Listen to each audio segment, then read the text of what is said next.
एक गरीब आदमी था। एक दिन वह राजा के पास गया और बोला, महाराज, मैं आपसे कर्ज मांगने आया हूँ। कृपा कर आप मुझे 5,000 रुपये दे दें। मैं 5 मंथ के अंदर आपके रुपए वापस कर दूंगा। उसकी बात पर विश्वास कर उसे 5,000 रुपये दे दिए। 5 मंथ बीत जाने के बाद भी जब उस व्यक्ति ने राजा के 5,000 नहीं लौटाए, तब राजा को मजबूर होकर उसके घर जाना पड़ा। लेकिन वहाँ वह व्यक्ति नहीं मिला। जब भी राजा वहाँ जाता, बहाना बनाकर उसे वापस भेज दिया जाता। एक दिन फिर राजा उस व्यक्ति के घर गया। वहाँ और कोई तो नहीं दिखा, एक छोटी लड़की बैठी थी। राजा ने उसी से पूछा, तुम्हारे पिताजी कहाँ हैं? लड़की बोली, पिताजी स्वर्ग का पानी रोकने गए हैं। राजा ने फिर पूछा, तुम्हारा भाई कहाँ है? लड़की बोली, बिना झगड़े के झगड़ा करने गए हैं। राजा की समझ में एक भी बात नहीं आ रही थी, इसलिए वो फिर पूछता है, तुम्हारी माँ कहाँ है? लड़की बोली, माँ 1 से 2 करने गई है। राजा उसके इस जुलूल जवाब से खींच गए। वह गुस्से में पूछता है, और तुम यह बेटी क्या कर रही हो? लड़की हंसकर बोली, मैं घर बैठे संसार देख रही हूँ। राजा समझ गया कि लड़की उसकी किसी भी बात का सीधा जवाब नहीं देगी, इसलिए उसे अब इससे इन बातों का मतलब जानने के लिए प्यार से बतियाना पड़ेगा।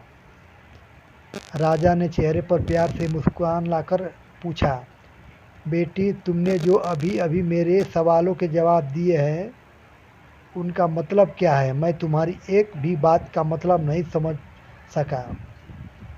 तुम मुझे सीधे सीधे उनका मतलब समझाओगी? लड़की ने भी मुस्कुराकर पूछा, अगर मैं आप सभी बातों का मतलब समझा दूं तो आप मुझे क्या देंगे? राजा के मन में सारी बातों को जानने की तीव्र उत्कंठ थी। वह बोला, जो मांगोगी वही दूंगा। तब लड़की बोली, आप मेरे पिताजी का सारा कर्ज माफ़ कर देंगे तो मैं आपको सारी बातों का अर्थ बता दूंगी। राजा ने कहा, ठीक है, मैं तुम्हारे पिताजी का सारा कर्ज माफ़ कर दूंगा। अब तो सारी बातों का अर्थ समझा दो। लड़की बोली, महाराज, आज मैं आपको सारी बातों का अर्थ नहीं समझा सकती। कि कृपा कर आप कल आइए, कल मैं ज़रूर बता दूंगी। राजा अगले दिन फिर उस व्यक्ति के घर आया। आज वह सभी लोग मौजूद थे।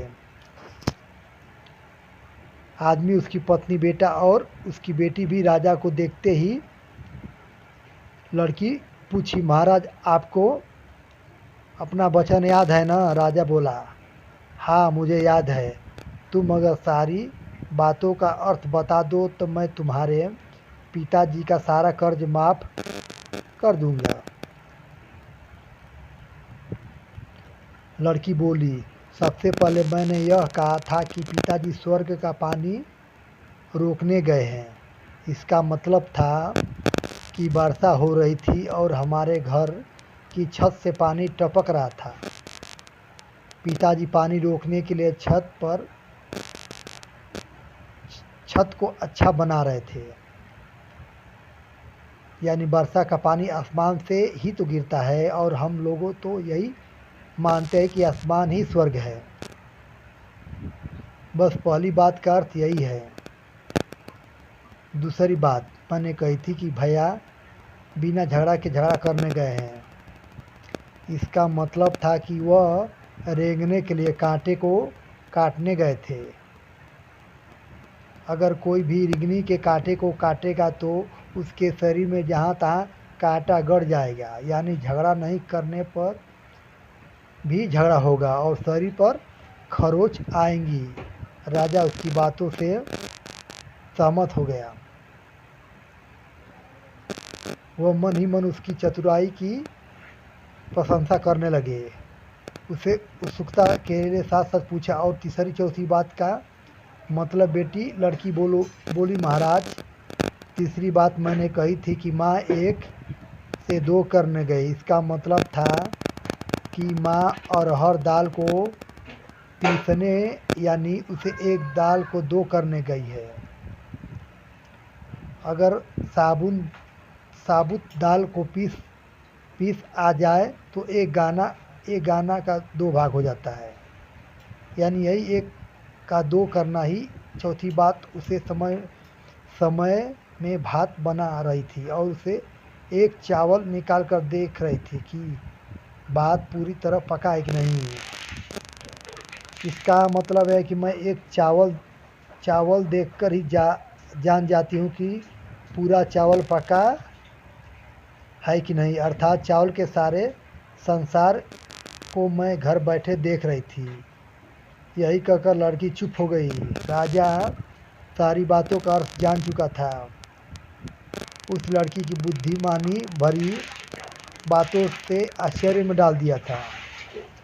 फिर राजा ने कहा, बेटी तुम तो बहुत चतुर हो, पर एक बात समझ में नहीं आई कि यह सारी बातों तो तुम मुझे कल भी बता सकती थी, फिर तुमने मुझे आज क्यों बुलाया। लड़की हंसकर बोली, मैं तो बता ही चुकी हूँ कि कल आप आए थे तो मैं भात बना रही थी।